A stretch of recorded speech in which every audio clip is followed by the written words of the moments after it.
Halo co-friends, pada soal kali ini ada sebuah benda jatuh bebas dan menumbuk tanah. Setelah itu, benda tersebut terpantulkan ke atas.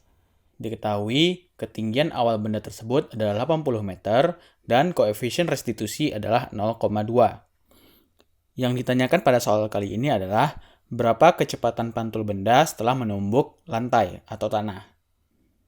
Untuk menjawab soal kali ini, kita menggunakan rumus koefisien restitusi, yaitu minus V1 aksen dikurang V2 aksen per V1 dikurang V2, di mana V1 aksen adalah kecepatan akhir benda 1 dan V2 aksen adalah kecepatan akhir benda 2. V1 adalah kecepatan awal benda 1 dan V2 adalah kecepatan awal benda 2, di mana kondisi akhir dan awal yang dimaksud adalah kondisi awal yaitu benda sesaat sebelum tumbukan, dan kondisi akhir yaitu kondisi setelah tumbukan. Karena kita ketahui, pada soal kali ini, yang bertumbukan adalah suatu benda dan juga lantai, di mana lantai di sini diam, maka dapat kita simpulkan V2 aksen dan V2 akan selalu 0.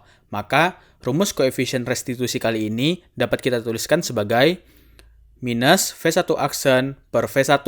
Pada soal kali ini, V1 atau kecepatan awal kita notasikan sebagai V0, di mana V0 adalah akar 2G H0, di mana sudah kita ketahui sebelumnya, G adalah percepatan gravitasi dan H0 adalah tinggi awal, yang besarnya 80 meter, sehingga perhitungannya menjadi akar 2 dikali 10 dikali 80. Maka kita dapatkan kecepatan awal benda, yaitu kecepatan sebelum tumbukan terjadi adalah 40 meter per sekon.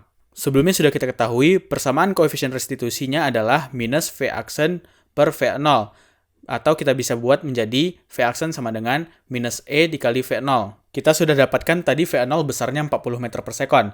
Namun, kita ketahui sesaat sebelum tumbukan terjadi, benda tersebut masih bergerak ke bawah, di mana kita sepakati gerak ke atas adalah positif, sedangkan gerak ke bawah adalah negatif. Sehingga perhitungannya menjadi V aksen sama dengan minus 0,2 dikali minus 40. Sehingga kita dapatkan V aksen sama dengan 8 meter per sekon. Maka, jawaban pada soal kali ini adalah 8 meter per sekon, yaitu C. Sampai jumpa di pertanyaan berikutnya.